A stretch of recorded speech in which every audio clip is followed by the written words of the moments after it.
friend of mine, at least a gentleman that Tracy and I met a few years ago, and we absolutely adored. He's brilliant. He's fascinating. This is Timothy Alberino. And Timothy, I want to just point out his website is timothyalberino.com.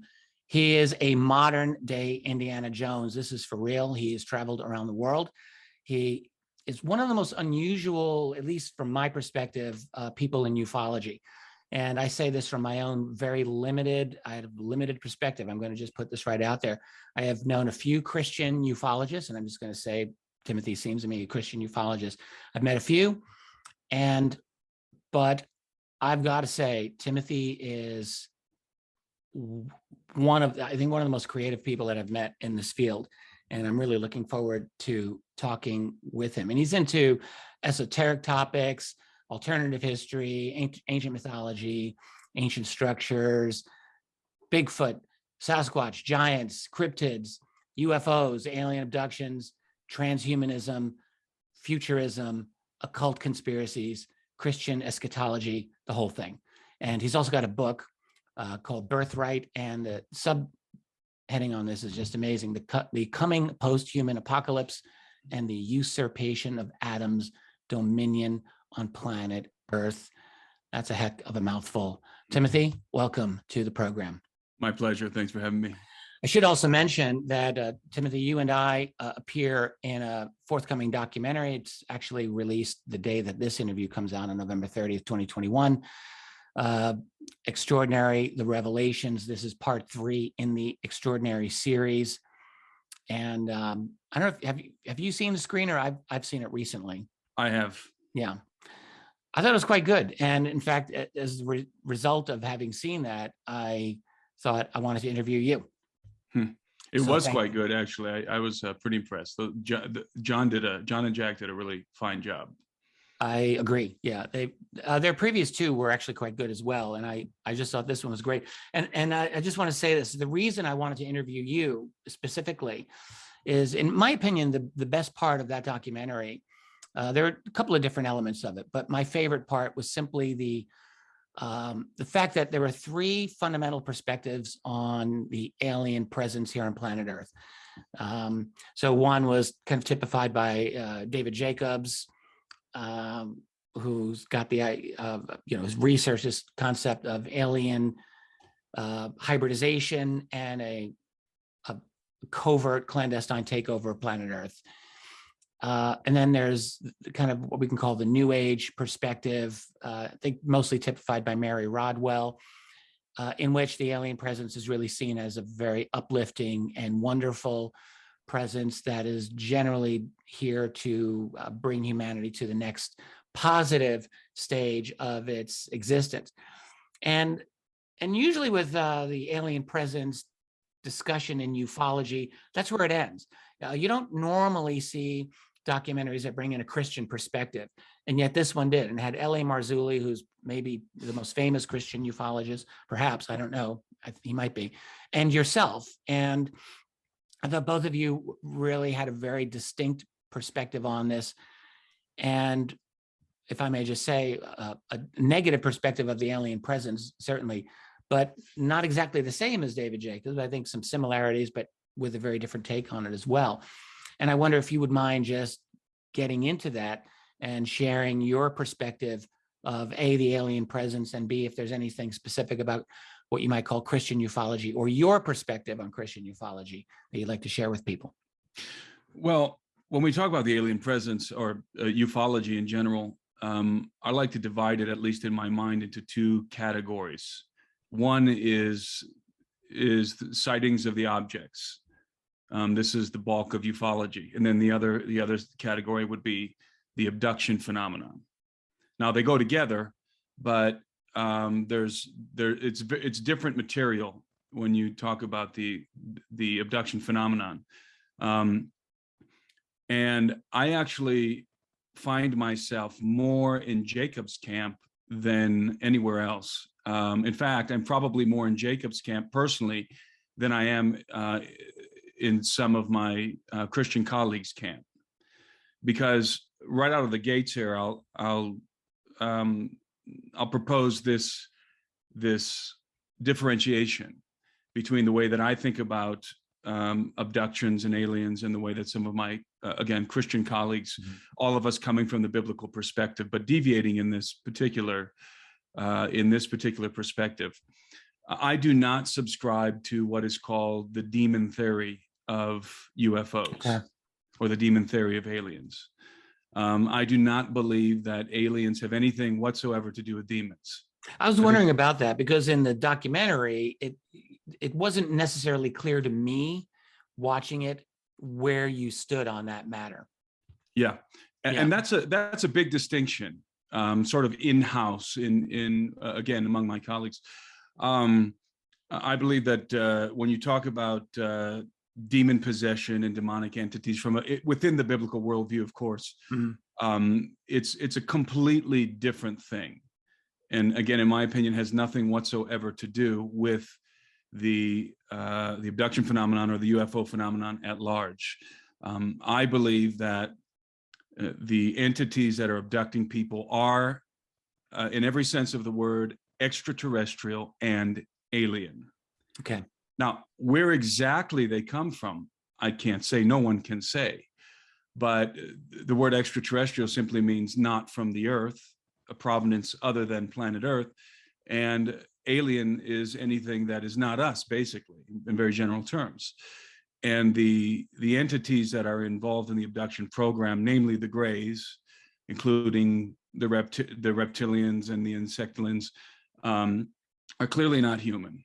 And I personally do not believe that they are ultra terrestrials or extra dimensionals. I personally believe that there's no reason not to believe in my mind that they actually have come here from a different planet or different solar system, perhaps even different galaxy.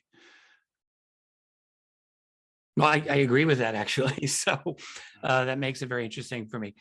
Let me ask you this. Do you have an opinion about, because listening, remember there's a statement in that documentary by L.A. Marzulli, and he was talking about abductions and relating it, at least as in one comment, to the Book of Enoch, which is a non-canonical biblical book, non-canonical, I think, for most Judaic traditions as well as Christian, if I'm not mistaken, but really gets into the story of essentially the fallen angels, who are known as the Watchers, and then their offspring with human women known as the Nephilim, the giants. And so I mean, I've always had this feeling that this was a big issue in Christian ufology. So when, because, you've got this obvious example in a biblical text of non-human entities mating with humans, that's a hybrid, that creates hybrids. And he seemed to make something out of it. I'm not asking you to speak for him, but I gather, do you have an opinion about that, or what do you think? Yeah, I think as it relates to quote unquote fallen angels, the term fallen angels is it's a contrived term. It's not a biblical term.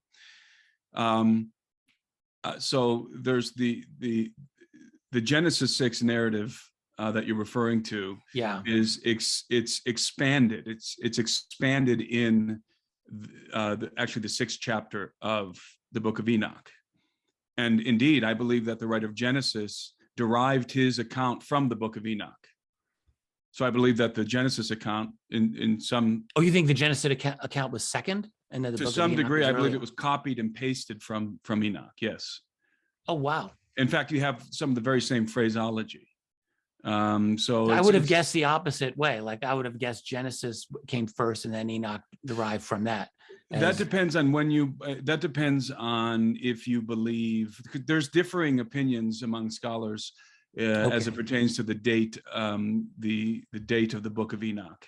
Fair enough. Now, the incredible thing, as a quick aside on the Book of Enoch, the fascinating thing about the Book of Enoch is that most scholars agree that it was written before the advent of Christ. And yet the Book of Enoch has some very detailed, it makes some very detailed predictions concerning Christ, which would not be understood until, fully understood until the writers of the New Testament, who are also influenced by Enoch, in their discourses, in their letters, brought some things to light. And so it's really fascinating. The Book of Enoch is a very fascinating ancient document, very, very controversial. As you rightly said, it's not in the canon of neither the Judaic. But it's influential, though. I think it had a very big influence on highly a lot influential. In fact, as I said, highly influential to the writers of the New Testament. The apostles of Christ were very influenced by Enoch.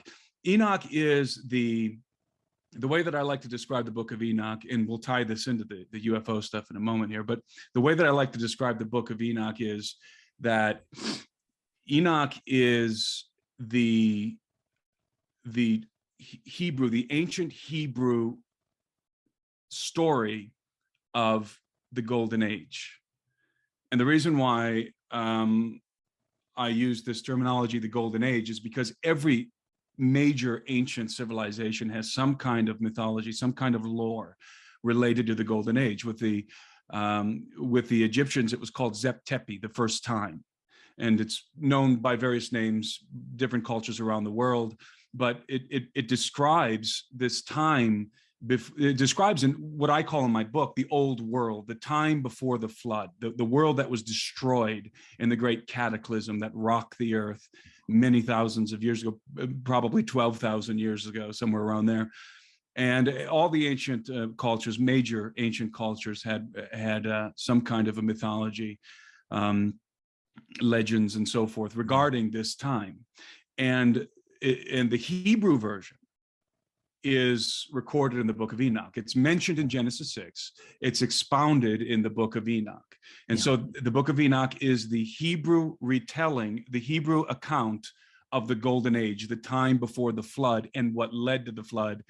And most of the accounts around the world are very laudatory when they talk about the Golden Age. It was a time that they were looking back to, desiring that there would be a reemergence of the Golden Age. In other words, they had a very positive view of what occurred before the cataclysm of the civilization or civilizations that existed in the world before the cataclysm. Whereas the Hebrew account is different. The Hebrew account sees that time as a very terrible time, a very sinful time and destructive time that was full of bloodshed and malice and murder and so forth. Mm-hmm. So it's very interesting. Wow. Okay. Well, I was wondering how much that might have informed your opinion on contemporary abductions, but it sounds like you see that as whatever that was, that's a totally different thing than what we're dealing with now. I'm going to have to split some hairs because when you talk about the watchers, it depends on how you view the watchers being the entities. 200 watchers descended to the earth in the days of Jared, so says the Book of Enoch.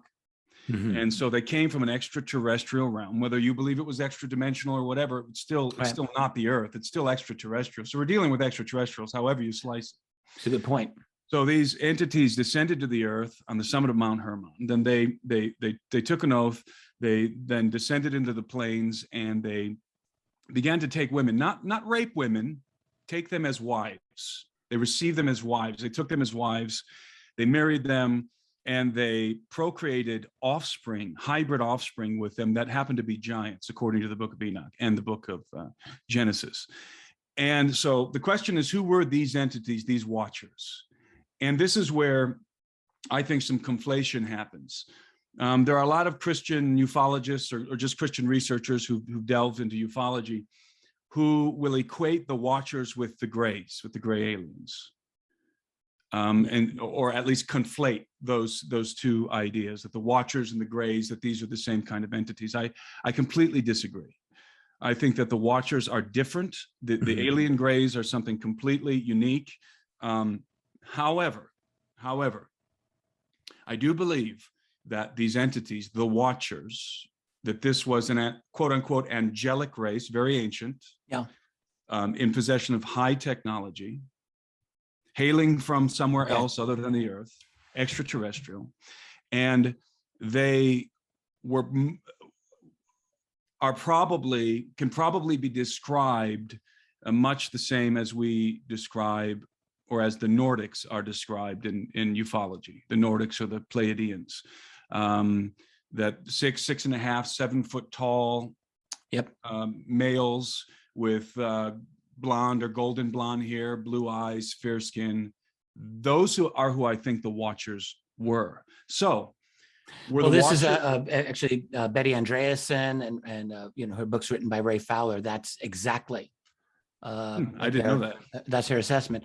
Well, the Watchers in her book are they're the Greys, but they're basically run by these very tall, blonde, Nordic type beings who really supervise them. So you could really say they are the Watchers. And there is actually some hints to that in some of the abduction material, especially Carla Turner's work. But so the Watchers, again, are extraterrestrial in every sense of the word. They came from an extraterrestrial realm. They came to the Earth, and they most likely came in advanced aerospace vehicles. Okay. So saucers. Okay. So here we have sort of a conflation, because you have the Greys, who I do not believe have been around since ancient times. I believe that the Greys have been here since the turn of the century, either the late 1800s or the early 1900s. I think they arrived. There was a moment at which the Greys arrived, and they arrived for a specific purpose, and they had a program, and they began to enact their program when they arrived at that time. I do not subscribe to the idea that the Greys have been around here for thousands and thousands of years. However, I do subscribe to the idea that the Nordics, or the Watchers, whatever, however you like, have been here since the beginning of mankind. So since the very beginning. And so that's splitting some hairs, but those important distinctions, because often in both the Christian and the secular ufological world, a lot of these things get conflated and mixed together. But I think we're dealing with very specific things here, very different dynamics. You know, it's funny. We actually have, I think, almost the same belief here, and we're going to have to trade books, because in my last book about a year ago, called The Alien Agendas, I have a very similar idea. It was my intention to do my best to put together a general picture of what I thought the whole situation was. And like you, I don't believe that the Greys have been here for that long a time, because there's no depictions of them. There's no descriptions of them. I mean, you could do a stretch and maybe look at some of the Australian Wagina paintings from thousands of years ago, but that's it. Like, that's the only example. And I just don't know if that really covers it. No, it doesn't, because there's a lot of examples around the world. Sardinia comes to mind, where you have stylistic depictions of human beings. And they're clearly human beings in a lot of these depictions, and they're stylistic. And oftentimes they have enlarged eyes. It's not uncommon, not uncommon. And we're not talking about alien Greys. We're talking about depictions that are very clearly abstract humans. Well, the Wagina do, I mean, I was just going to say, they do look quite a bit like Greys, more than any other ancient depiction that I am aware of. But I'm with you on this, because I just, the behavior of the Greys, the description of the Greys, what they, no, that's all very contemporary. And I have my own theories, which we can skip that, but I think that they're here for a specific reason, basically because of our own development. And I think we're getting the interest of a lot of other civilizations in our neighborhood. And, we can't preclude the possibility that maybe there was an advanced scouting operation by Greys a long time ago. Certainly, you, as you rightly say, they had a plan. So if it was us, we would certainly scout the territory before we came in force to enact our program. And so that's possible. But in terms of the Greys showing up and the initiation of their program of hybridization, that, to me, clearly began in the late 1800s, early 1900s. I think we tend to agree there. Well, I don't want to put you into a Christian box here then in terms of ufology, because I think, your thinking goes in a lot of different places. But I would ask you, in terms of contemporary ufology, and particularly the alien presence here, whether we're dealing with only the Greys or maybe multiple species, I wonder what you think about that. But do you have a perspective on this that you would characterize as particularly Christian in relation to the modern UFO phenomenon, or does that really not apply in your opinion? I'm not sure I follow the question. Do I have a general Christian perception of the Yeah, phenomenon? right. Um, I mean, I don't want to force fit you here. Like, if you don't think it really works, then, well, but I was just wondering. My perspective in general is certainly a biblical perspective. And I do believe that the alien agenda, the arrival of the Greys, does fit into what L.A. Marzulli likes to call the biblical prophetic narrative. In my book, I spent a lot of time talking about this, putting these pieces together, demonstrating how I think things are going to work out as it relates to the Greys and as it relates to the Nordics, the Pleiadians, because I think there is a relationship there. I don't believe it's a direct relationship. I think that it's perhaps a loose association or something like that. And so all of this is inevitably moving towards there's an end game, and everything that's happening is moving towards that end game, including the push for post-humanism that we're seeing now beginning to surface in the headlines. There's a reason, there's an end game to all of this. And quite frankly, I believe that end game is Armageddon. And that puts me squarely within a prophetic narrative, especially as it pertains to the book of Revelation. Gotcha. So in that sense, you correct me if I'm not characterizing this accurately. The Christian view of the end times is basically going to be pretty applicable, like right about now, and that the arrival of the Greys and maybe any other extraterrestrial species are kind of factoring into that. Is that part of the big picture? And, yes, I do believe so. Yes. Okay, I was just wondering, what do you see as the end game in the next decade, next 2 decades? What do you think is the projected end game? I mean, maybe we don't know what the future will be, but what do you think is the plan? Well, I think that there are, and I'm seeing if I can flip to it really quickly. I have an illustration here in my book that no, not going to be able to find it fast. So I see there are 3 spheres, 3 topics that are converging. It's very interesting because and I wrote this book, a couple of years ago. And since I wrote this book, it's just even more evident that these things are converging. And the way that I have it in the book is I have 3 concentric circles coming together. And when you push those 3 concentric circles together, you get a, sort of a triangle in the middle. And that's the end game. And so these 3 circles individually represent a new religion, which I coined a new term in my book called apotheotheism. It's the religion of the future, the alien presence, and the post-human paradigm.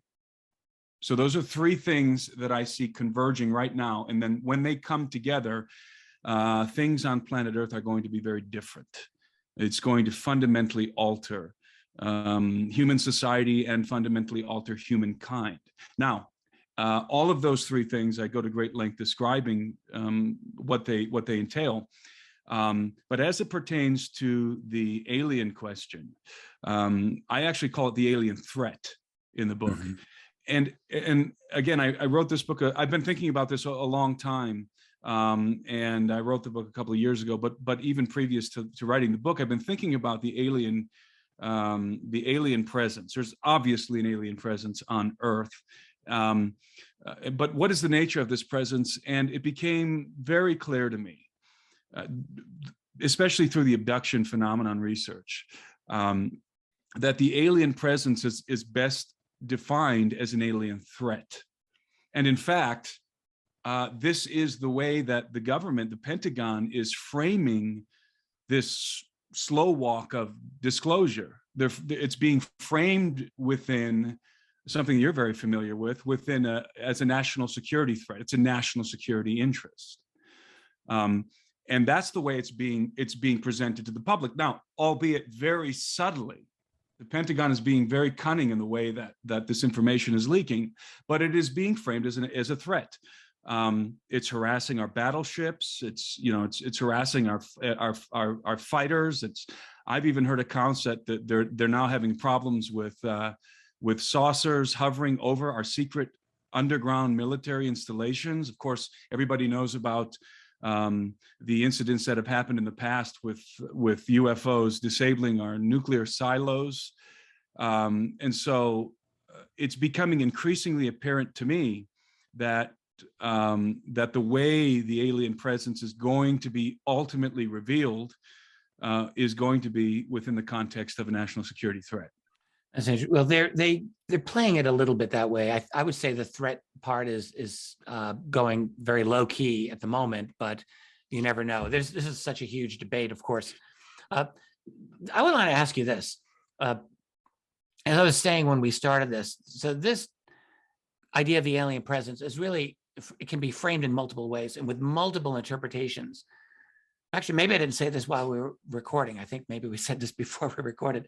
But the thing that I love the most about the documentary that we are both in is how this alien presence is framed in three fundamental ways. So basically, the David Jacobs way as a straight up threat, the New Age way, which is they're going to help us ascend to the next level. And this is the galactic community, and then the Christian perspective. And so what would you say though to people who would listen to what you say and think, okay, first of all, you're playing into the military's scare them up tactic. You're playing right into a disinformation campaign. And secondly, you're approaching this whole subject from a totally fear-based attitude, whereas these beings are actually here to help us, and you're, playing right into this fear-based militaristic state of mind. What would you say to that? Well, what I would say is that my conclusion is based on the evidence. And again, distinguishing between the UFO phenomenon in general, the objects in the sky, and the abduction phenomenon, because it's in the abduction phenomenon where you find the evidence. It's really hard to get evidence anywhere else. You got there's some things, tangible things that you can look at and study in terms of the objects themselves, the UFOs. But when you get into the realm of the abduction phenomenon, which is what that film was all about, this is not a realm of fantasy. This is not a realm that is lacking in evidence. This is an evidence-based scientific study, the abduction phenomenon, and has been, and the research has been undertaken by highly competent people. And this is what distinguishes the abduction phenomenon from the other aspects of ufology in some ways, because it's tangible. This is a tangible phenomenon that it's leaving physical traces, and it's following a particular pattern all over the earth. So it lends itself to scientific inquiry. And you have, whenever I talk about the abduction phenomenon, I always like to cite the four people who I think are really the pillars of abduction research, and that's Bud Hopkins, John Mack, Carla Turner, and David Jacobs. Mm-hmm. And the reason why I consider those people to be the pillars of research into this phenomenon is because all four of those people were highly educated. They all approached the phenomenon from a scientific worldview. They were looking for evidence. They were not coming to the phenomenon already with a conclusion and then trying to bolster their conclusion. They're coming to the phenomenon with scientific minds, and they want to understand what's happening based on the evidence. And of course, all four of those people were looking at it from their respective, from their own academic backgrounds. And because this is a phenomenon that lends itself to scientific inquiry, you can eliminate a lot of the speculation right off the bat and just deal with the data. Mm-hmm. And if you deal with the data, and it's physical data, if you deal with the data, you cannot conclude anything other then whatever the abduction phenomenon is, it's it's physical, no question about it, because there's a lot of people from the Christian camp, not to pick on people in the Christian camp, but that's the camp that I'm in. But a lot of my colleagues deny the physicality of the abduction phenomenon, which I think is absolutely absurd. I found this actually frustrating over the years. And, I don't know that community as well as you, but I've known some Christian ufologists and enjoyed talking with them many times. But this was always a sticking point with me. Yes, it is. It is absolutely because the whole interpretation is that these are demons, and they're not fully physical entities. At least that's often I would hear that. Exactly, and it couldn't be further from the truth. I mean, you're not going to get anywhere in abduction research if you don't accept the premise that this is a physical. Now, some would say that a demon could be a fully physical entity, and including with the technological craft. Like I've heard this as well. You seem to be saying that, but I'm not sure you're calling them demons. You seem to be just saying they seem extraterrestrial. Well, a demon, in the Hebrew worldview, a demon is something very, very specific. It is a disembodied spirit. Mm-hmm. It's a wraith. It's that possesses people. That's what it is. Period. Full stop. It's not some. They don't come from another planet. Exactly. It's not just some grotesque monster living in the woods or something like that, or in your closet. That's not a demon. I see. It's a very specific thing within the biblical narrative, within the Hebrew and ancient Hebrew perspective. And so when I say demon, that's what I'm referring to. Gotcha. These are not those. We've changed the definitions of things in English, and we've gotten so far away from the worldview of the ancient Hebrews, for example, that we have a different idea of what a demon is, or demonic. So if we say demonic, mm-hmm. what most of us are going to think is evil, malevolent, nefarious. So in that sense, yes, I think these entities are demonic in the sense that they're nefarious. Now, why do I say that they're nefarious, as opposed to bringers of light or wanting to elevate the collective, the collective spirit of mankind or something like that? Because of what they're doing. I mean, I go back to the evidence. What are they actually doing? Not what do I think they're doing, not what do I hope they're doing, what do I speculate they're doing? No, what are they actually doing? And what they're taking doing, people, they're against their will and against their permission. They're bringing them apparently on board. They're screwing with their reproductive system, creating hybrid beings and inserting hybrid beings apparently back into human society for their own purposes. Now, is there a single thing about what you just said that we could describe as good? No, I mean, well, again, it depends on the interpretation. I'm with you on this, but look, we've all encountered folks in what we could say the New Age ufology who really do believe that this is a positive thing, and that's the other sticking point. Like I've had this interesting little dialogue and perspective about Christian ufologists, and even much more so over the years, many more interactions with New Age ufologists. And, this has been a thing I've been dealing with for over 20 years now, and trying to understand it and thinking like, is there something to this that I can agree with? And I guess for me, I want to have you talk a little bit more about that. By the way, we've gone over and I don't really care. I want to cover this properly. And then people should know, we're going to do a follow-up on my website for members of my site. So if you're listening and you're a member of my website, Timothy and I are going to be going quite a bit more here. But I just want to say, like, I haven't ruled out for myself the possibility that there is benevolent, beneficent contact with non-human intelligences. And the only reason that I say this is that there just have been so many accounts by people who've had encounters that seem to be like loving and helpful and very positive. So I'm not of the opinion that all encounters that people have are negative or evil, but like you, I believe that there is at least one faction, and probably more than one faction, that, as I often say, I wouldn't want to leave a family member alone in a room with them. Mm-hmm. And I agree with you. I absolutely agree with you. I am not. Neither am I of the opinion that all encounters with extraterrestrial beings are negative. Let's go back for a moment to the Watchers. These entities, the Watchers, who again I believe are the Pleiadians, the Nordics, as they're named within ufology. Okay. That this is not an evil race. This is a faction within a race, and from the ancient Hebrew perspective, this faction is, to use a term that's very popular in the media today, they're insurrectionary. In other words, this is that fallen faction, that has rebelled against God and is not the friend of humanity. But they hail from a race of entities, the rest of whom are positive and good and benevolent beings. Does that make sense? So it's just like I've not heard this take before. This is interesting to me. Well, it's just like human beings. There's good and bad human beings. We're not all good. We're not all bad, right? It depends on who you are and what faction you're a member of. And so it's the same with these heavenly beings. Again, the Bible designates these beings ambiguously, and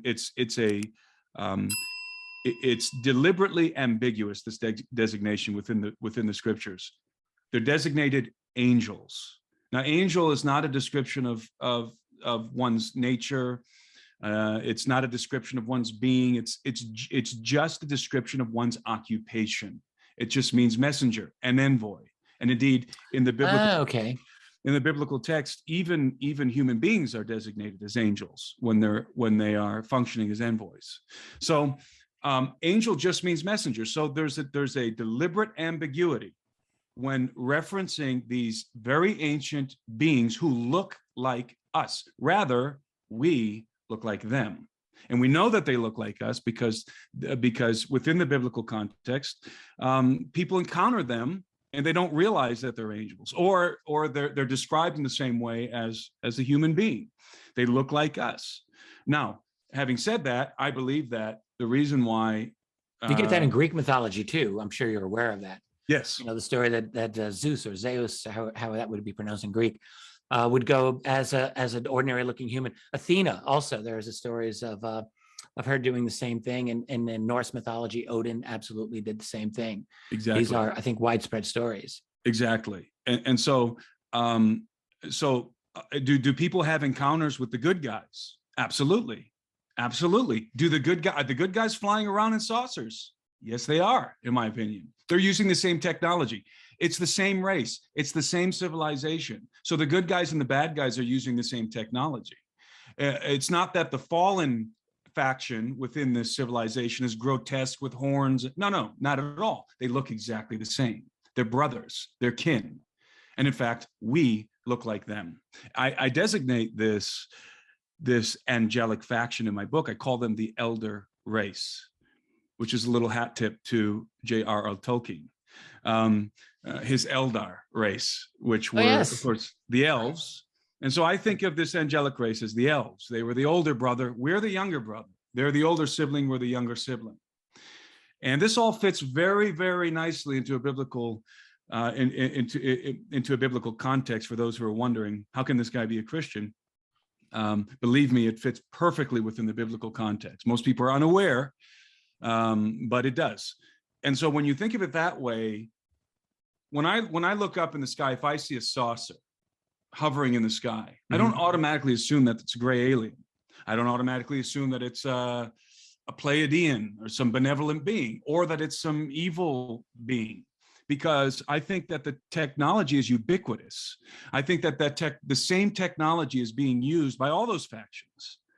And I think that's apparent when you really dig deep into ufology, because you find the same kind. Of course, you have the different kinds of craft. There's the cigar shape, the teardrop, and so forth, and of course the saucer, among many others. But the technology is fundamentally the same, or at least it's on par. It's way more advanced than our technology, but they're all using a kind of technology that seems to be ubiquitous, and that would make sense if they all hail from a very ancient civilization, or at least there's a root civilization. And this angelic civilization, again, which I refer to as the elder race, I think they're millions of years old. Watch more podcast clips now on our YouTube channel. Go to Livewire Podcast Clips and watch more great podcast videos just like this one.